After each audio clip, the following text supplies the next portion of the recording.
Приветствую аудиторию Ару ТВ. Сегодня с нами украинский журналист Дмитрий Мороз. Привет, Дмитрий, рады тебя видеть. Добрый день.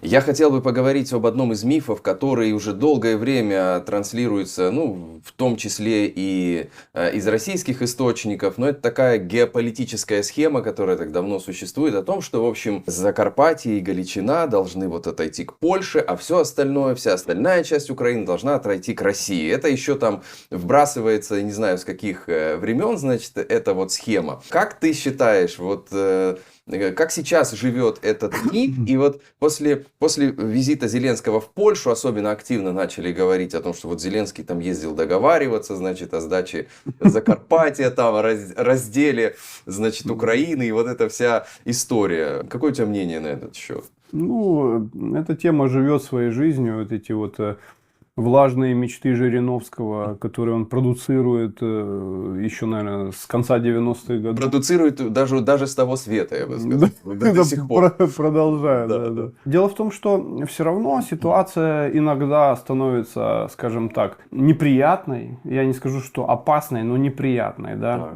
Когда в том же Закарпатье украинские партии, подконтрольные Орбану, которые якобы объединяют венгров, но хотя на самом деле они никого там не объединяют, а это всего лишь несколько каких-то политиков, которые сидят на подкормке у Будапешта, и не более того, да, и они там проводят какие-то акции, там, устрашения там, и так далее, что, мол, украинские венгры хотят, мол, отсоединиться, они хотят, мол, там самоопределиться, и, мол, язык там украинский им мешает, и то, и то, и то. На самом деле, я много раз был в Закарпатье и на Западной Украине, просто много, сотни раз, наверное, и по работе, и для отдыха, и так далее.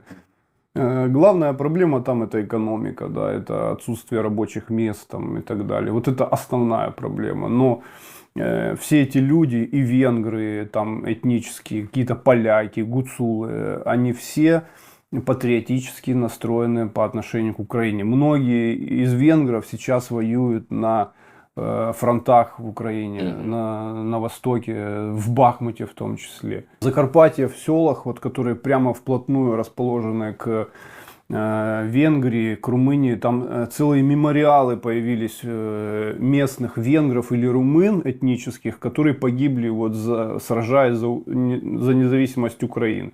Поэтому вся эта тема, она муссируется, она, естественно, подконтрольна Кремлю, и через Будапешт, через каких-то маргинальных политиков и в Варшаве она, естественно, продуцируется, но ни в коем образе никакого отношения к реальности она не имеет.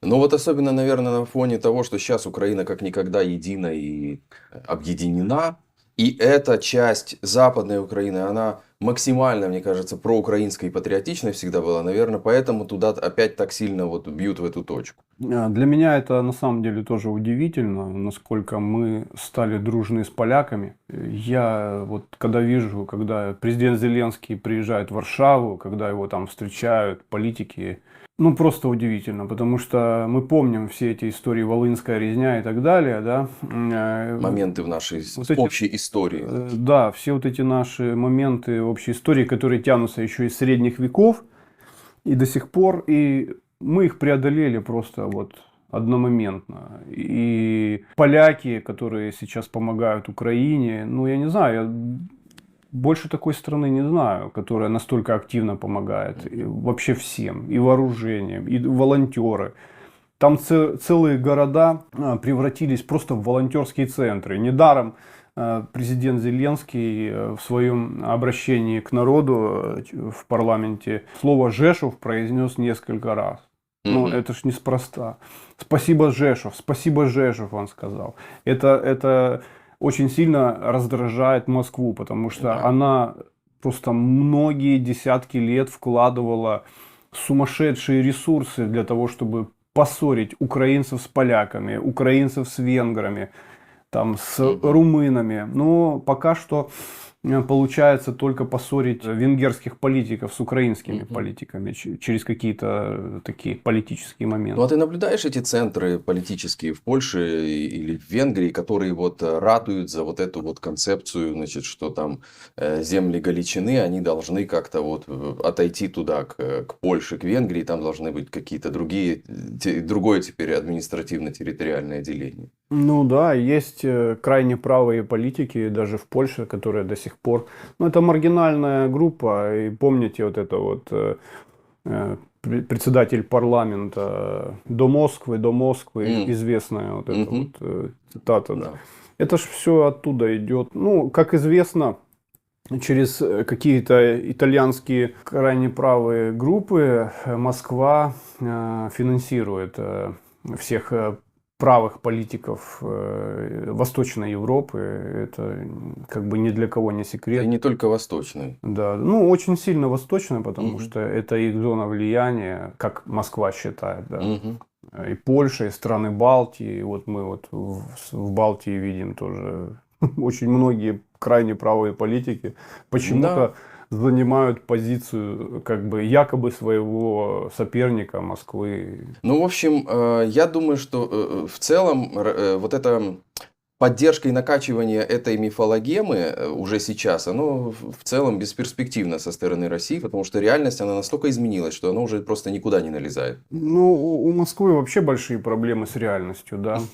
Они ж, как известно, наступали с бронетранспортерами, груженными щитами и парадной формой. Да. То есть они собирались разгонять какие-то митинги, акции протеста и принимать участие в параде на Крещатике. Да. Да, и как мы знаем, украинской авиации уже не существует давно. Да. Поэтому реальность и Кремль это как такие вот параллельные прямые, которые не пересекаются. Ну что, я думаю, что на этом, в принципе, мы, наверное, исчерпали тему этого конкретного мифа, потому что все и так понятно, Украина как никогда объединена, и мне кажется, что тут уже какие-то центробежные сейчас силы искать внутри Украины, это, наверное, самый неподходящий момент, потому что их вообще не наблюдается. Мне кажется. Нет, дело в том, что все равно ситуация может стать опасной, потому что тот же Орбан, мы видим, что он все равно продолжает гнуть свою линию, он продолжает активно педалировать тему украинского языка, что, мол, Украина не соблюдает права национальных меньшин в Украине и заставляет каким-то образом венгров, этнических венгров изучать украинский язык. Ну, извините, если вы живете на территории Украины, да, ну, любой страны, да, вот я вот, например, живу в Эстонии, я изучаю эстонский язык и не вижу в этом никаких проблем, абсолютно.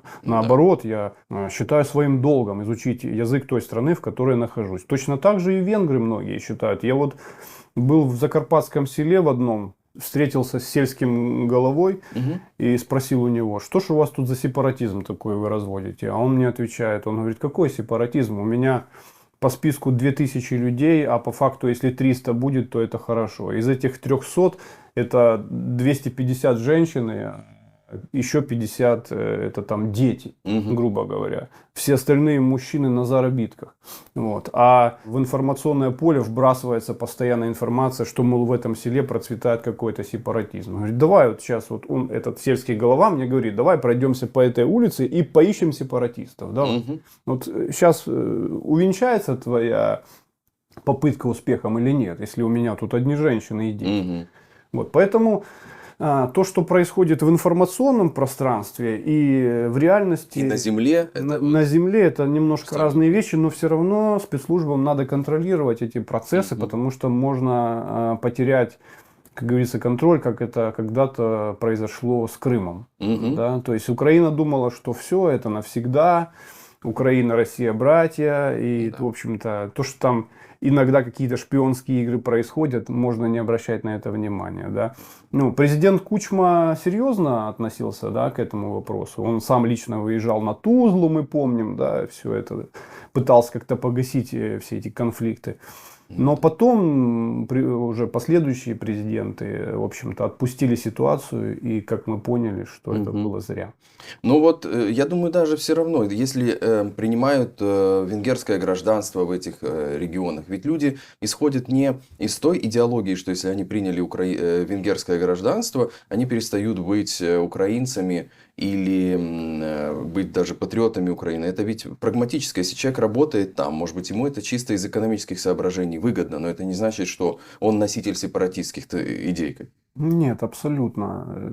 Там нет никакого сепаратизма. Эти люди имеют по несколько паспортов. Там вот есть ситуации, когда у одного человека может быть паспорт Венгрии, Словакии и Румынии одновременно. У них даже шутки есть такие, когда ты находишься на границе, главное не перепутать паспорт. Вот, поэтому, вот, собственно, это чисто экономическая плоскость. И, конечно, люди стремятся получить возможности, степени свободы с тем, чтобы в разных странах иметь возможности. Там, я бы даже не педалировал эту тему. Мы помним, что президент Зеленский даже пытался как-то продвинуть через парламент законопроект, чтобы можно было иметь гражданство нескольких стран. И я не вижу в этом проблем. Я тоже так считаю.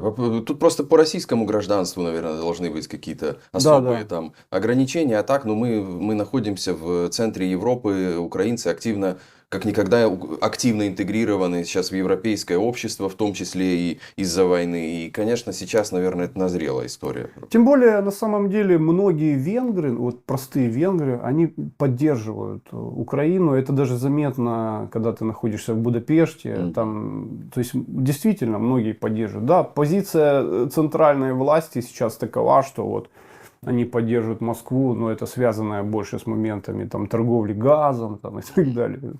То есть я не думаю даже, что сам Виктор Орбан прям готов кинуть войска, чтобы восстановить великую Венгрию. Известно же, что у него территориальные претензии не только к Украине. Они потеряли много территорий, которые остались и в Румынии, и в Словакии, и там Сербия частично. Поэтому... В общем, восстанавливать как бы Венгерскую империю он пока не планирует. Ну, тем более он в НАТО и в Евросоюзе. Да, ну, с кем он будет воевать? Просто он такой человек. В общем, мы его знаем давно. В общем-то, все эти его поступки и связь с Кремлем тоже, в общем-то, примерно понятно. Да, это как вот сосед-алкоголик, который ты знаешь прекрасно, что вот он каждый вечер пьяный. Там, да, надо быть просто осторожнее там, немножко и ожидать что-то от него вот такого, какие-то...